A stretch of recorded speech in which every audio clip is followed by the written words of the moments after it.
Este planeta alienígena é trazido a você pela Campiri. Campfire é um aplicativo de escrita e construção de mundo online projetado para ajudar a planejar e organizar todos os detalhes de seus projetos em um só lugar.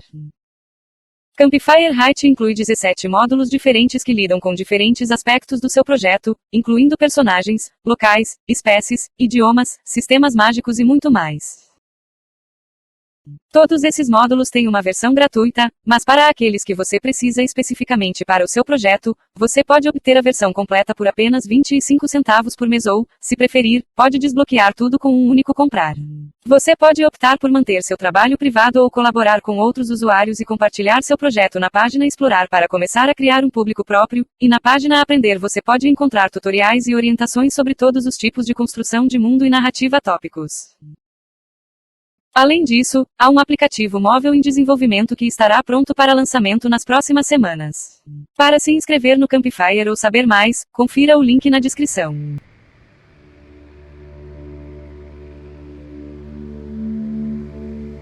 Ao longo dos últimos episódios, a separação alopátrica dos continentes oriental e ocidental resultou no desenvolvimento de sua própria biota distinta, ou coleção única de espécies nativas. Mas depois de atingirem seu grau máximo de separação, os continentes começarão a se aproximar lentamente até que finalmente se reúnam, preparando o cenário para o caos ecológico. O intercâmbio biótico ocorre quando duas ou mais biotas que haviam sido previamente separadas alopatricamente entram em contato umas com as outras, de modo que as espécies de cada biota migram para o habitat uma da outra. O efeito imediato disso é que espécies que evoluíram para nichos equivalentes em suas respectivas biotas passarão a competir umas com as outras, geralmente resultando na extinção daquela que estiver menos adaptada, causando uma reestruturação substancial das biotas em apenas alguns milhões de anos. Quanto mais tempo as biotas estiverem separadas umas das outras antes do intercâmbio, mais tempo terão para divergir umas das outras e, portanto, mais dramáticos serão os efeitos do intercâmbio. Um dos eventos de intercâmbio mais profundos da história da vida na Terra foi o Grande Intercâmbio Americano, quando as Américas do Norte e do Sul, separadas desde a Era dos Dinossauros, colidiram entre si há cerca de 3 milhões de anos, permitindo que espécies migrassem pelo Estreito do Panamá, resultando em grandes mudanças nas biotas de ambos os continentes. Curiosamente, porém, o intercâmbio teve um efeito muito maior sobre a biota sul-americana do que a norte-americana, com a maioria da megafauna nativa sul-americana sendo rapidamente superada e levada à extinção por seus concorrentes norte-americanos, de modo que hoje, cerca de metade de todos os mamíferos sul-americanos descendem de ancestrais norte-americanos. Os eventos de intercâmbio geralmente mostram esse tipo de assimetria, onde uma biota encontra maior sucesso e suplanta amplamente a outra, que às vezes é chamada de biota doadora e receptora, respectivamente.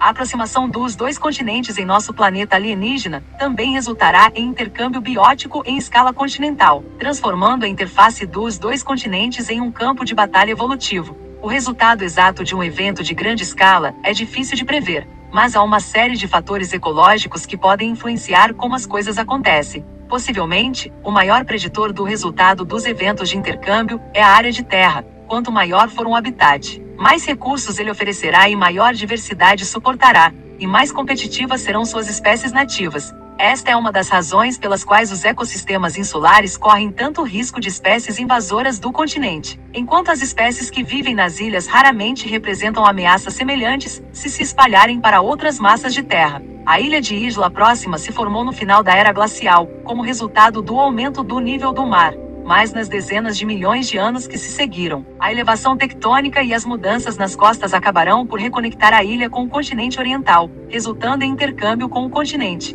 Durante seu isolamento, o pequeno tamanho e a comida limitada de Isla Próxima resultaram na morte dos clados dominantes de grandes herbívoros e predadores, criando um ecossistema relativamente pouco competitivo onde prosperaram clados menores. Mas quando a ilha se juntar ao continente, os herbívoros nativos, como os nanópodes, não serão capazes de competir com seus parentes maiores, e os teratoquerídeos e romaleópodes predadores não estão tão bem equipados quanto os onicodontes para atacar grandes presas e, portanto, virtualmente toda a fauna nativa de Isla Próxima será rapidamente levada à extinção. Mesmo em escala continental, a biota mais bem-sucedida durante os eventos de intercâmbio é geralmente aquela da maior massa de terra. Embora as Américas do Norte e do Sul tenham tamanhos semelhantes, a América do Norte esteve periodicamente conectada à Eurásia, e por extensão, à África, ao longo de sua história, o que significa que sua biota era representativa de uma área mais ou menos global, enquanto a América do Sul estava completamente isolada há dezenas de anos de milhões de anos no momento em que o intercâmbio ocorreu.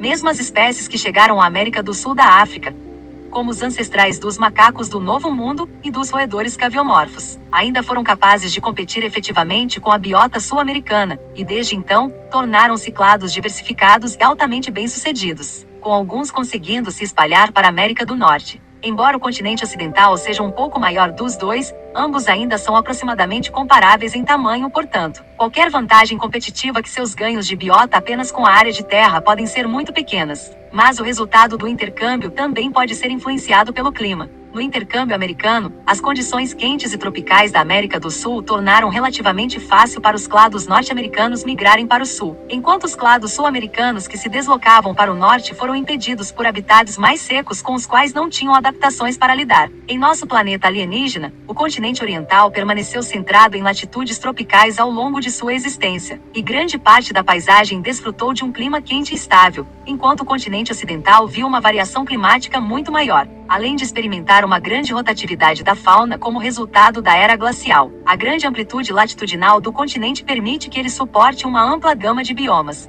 desde tundra e desertos frios no norte, até florestas temperadas e planícies, até grandes florestas tropicais costeiras em o Equador e extensões de desertos quentes mais para o interior. Isso significa que as espécies ocidentais terão pouca dificuldade em se adaptar às férteis planícies e florestas do continente oriental, enquanto qualquer espécie oriental migrando para o oeste chegará rapidamente a biomas menos hospitaleiros do que aqueles em que evoluíram. As espécies ocidentais comporão a biota doadora e os clados orientais servirão como a biota receptora. A primeira etapa do intercâmbio começará antes mesmo de os continentes se unirem.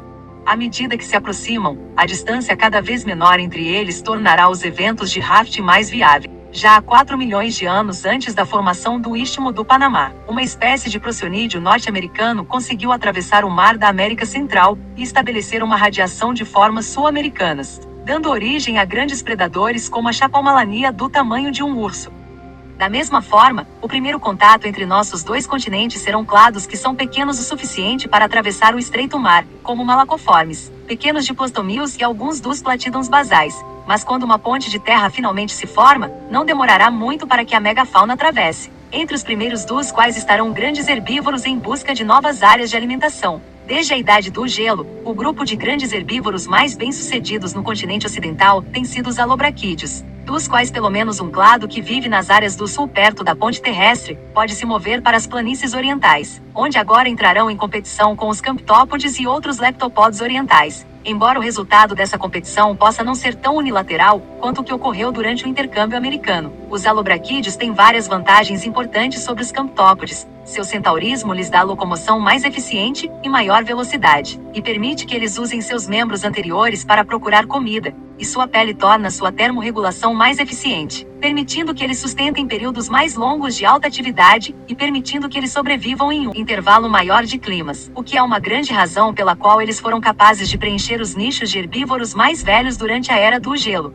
Mas uma de suas maiores vantagens diz respeito à sua reprodução. Sendo tilacópodes, os alobraquídeos fêmeas usam seus gonópodes em forma de bolsa para embalar seus zootecas em desenvolvimento, dando-lhes uma taxa mais alta de sobrevivência juvenil do que a maioria dos outros clados de osteópodes. Com esse cuidado parental pré-eclosão, esses animais se especializaram em seleção K, que proporciona o maior benefício em ecossistemas com altos níveis de competição e que estão próximos da capacidade de carga. Embora alguns camptópodes possam ter evoluído comportamentos de guarda de ninhos e outras formas básicas de cuidado parental, eles não têm o mesmo grau de características K selecionadas como os alobraquídeos que, portanto, terão uma vantagem considerável nos habitats altamente competitivos na interface dos dois continentes. Esta vantagem também será reforçada pelo seu sistema de criação. Todas as espécies que têm uma distinção entre os sexos masculino e feminino terão de enfrentar. Diga comigo.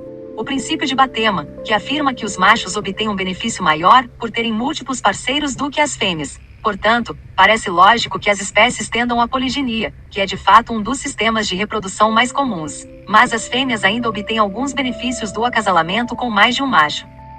Por um lado, significa maior variação genética entre seus descendentes, aumentando suas chances de sobrevivência em ambientes variáveis e competitivos e acelerando a taxa de adaptação. Afinal, o aumento da diversidade genética é uma das principais vantagens da reprodução sexual em primeiro lugar. Além disso, em espécies em que a fêmea é capaz de armazenar os gametas dos machos, ter múltiplos parceiros lhe dará uma maior variedade de gametas para escolher, e permitirá que ela selecione preferencialmente os gametas dos machos mais aptos, mesmo depois de acasalar com eles. Muitos dos camptópodes, como os esfenoceratãs, desenvolveram sistemas de acasalamento poligínicos como os haréns que, como todos os descendentes do grupo compartilham o mesmo pai, têm diversidade genética bastante limitada, enquanto a estrutura mais flexível dos rebanhos de alobraquídeos e seus comportamentos de lacking podem levar a muitas espécies evoluindo poliginandria, em que machos e fêmeas têm múltiplos parceiros dentro de uma única época de reprodução. Essa maior diversidade genética complementará suas adaptações para a seleção K, que, juntamente com sua eficiente locomoção e termorregulação, permitirão que eles ganhem uma posição nas planícies do continente oriental, dando origem a um novo clado de alobraquídeos orientais que chamaremos de neobraquídeos. Mas à medida que se estabelecem, alguns neobraquídeos também podem conseguir se mover para os nichos de herbívoros maiores. No continente oriental, os titanópodes mantiveram sua posição como os maiores herbívoros desde que evoluíram há mais de 100 milhões de anos. Enquanto no continente ocidental, a era do gelo matou a maioria das espécies de titanópodes fora dos trópicos, e mesmo aqueles que sobreviveram podem lutar para manter o domínio, uma vez que os alobraxídeos evoluem. Os titanópodes são volumosos e lentos e têm uma amplitude de movimento muito limitada devido à estrutura rígida de suas cinturas. A maioria das espécies não tem defesa contra predadores além de seu tamanho, e não tem capacidade de regular sua temperatura corporal, além de confiar na gigantotermia. Em contraste, os alobraquídeos são muito mais rápidos e ágeis graças às suas adaptações cursoriais, são menos sensíveis às flutuações climáticas e são capazes de manter níveis mais elevados de atividade graças à sua endotermia. Isso pode significar que, se alguns neobraquídeos atingirem tamanhos maiores, eles serão capazes de competir com eficiência suficiente para invadir os nichos de titanópodes e estabelecer um novo clado de herbívoros gigantes. Embora seus ancestrais fossem cobertos de pelos grossos, o aumento significa que eles gerarão mais calor corporal, de modo que não precisarão de nenhum tegumento especializado para mantê-los aquecidos e assim, reduzir a cobertura de pelos da mesma maneira que grandes mamíferos como elefantes e rinocerontes, mantendo apenas uma grande juba usada para exibição e sinalização social.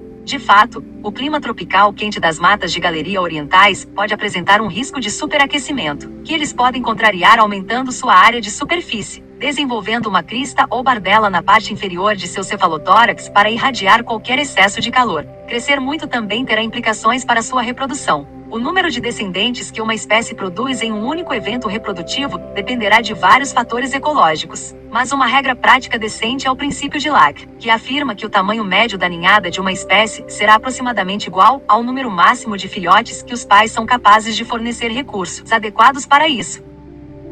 Animais maiores levam mais tempo para se desenvolver e requerem mais recursos para crescer, tanto antes quanto após o nascimento, e portanto, seus filhotes representam um maior investimento reprodutivo, razão pela qual tamanhos corporais grandes estão correlacionados com a seleção K, e tamanhos reduzidos de ninhadas. No entanto, para animais que produzem filhotes vivos, descendentes maiores requerem períodos de gestação mais longos e mais recursos durante seu desenvolvimento, e assim o animal só será capaz de crescer tão grande antes que a reprodução se torne um fardo muito grande para a mãe para ser prático, significando vivíparos animais normalmente têm um limite mais baixo em seu tamanho máximo do que os que põem ovos. Embora os alobraquídeos não deem à luz filhotes vivos, o crescimento necessariamente envolverá a produção de otecas maiores, mas seus gonópodes só podem suportar certo peso, portanto, acima de um certo tamanho. Eles terão que abandonar a condição ancestral dos tilacópodes de carregar seus jovens com eles e, em vez disso, precisarão fazer ninhos e guardar suas otecas até que os filhotes eclodam. Sendo animais de pastoreio, eles se reúnem em locais de nidificação comunais, onde podem colocar seus ovos em relativa segurança. Junto com os outros neobraquídeos, a evolução desses grandes herbívoros, que chamaremos de falacrobraquídeos, forçará muitos dos herbívoros orientais ao declínio. A maioria das espécies maiores de camptópodes e outros leptópodes orientais, cujas adaptações os colocam em competição direta com os neobraquídeos provavelmente, morrerão dentro de alguns milhões de anos, deixando apenas as espécies menores e mais adaptáveis que ainda são capazes de encontrar nichos. Enquanto a única vantagem os titanopódes têm sobre os falacrobraquídeos é o seu tamanho, então apenas um punhado de espécies excepcionalmente grandes como os estilópodes podem sobreviver, alimentando se de folhagem fora do alcance dos falacrobraquídeos. Mas, pior ainda, à medida que os alobraquídeos cruzarem a ponte de terra, eles serão seguidos pelos ensidontes e outros clados onicodontes ocidentais, que apresentarão uma fonte inteiramente nova de predação contra a qual os herbívoros orientais não terão como se preparar, levando à extinção de mais espécies.